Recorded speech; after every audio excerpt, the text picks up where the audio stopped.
మేడ్చల్ జిల్లా Ghatkesar CH Lakshmi function హాల్లో Christmas వేడుకలు ఘనంగా జరిగాయి.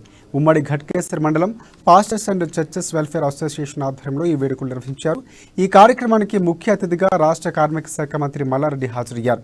ఈ సందర్భంగా క్రిస్టియన్ మైనార్టీ ప్రజల సంక్షేమం కోసం ప్రభుత్వం కృషి చేస్తుందని మంత్రి మల్లారెడ్డి తెలిపారు. ఉప్పల్ మెట్రో స్టేషన్ పక్కన 70 కోట్ల రూపాయల విలువైన చేసి 2 ఎకరాల స్థలాన్ని క్రిస్టియన్ భవన్ నిర్మాణం కోసం మంజూరు చేసిన ఘనత కేసీఆర్కు మాత్రమే దక్కుతుందని పేర్కొన్నారు.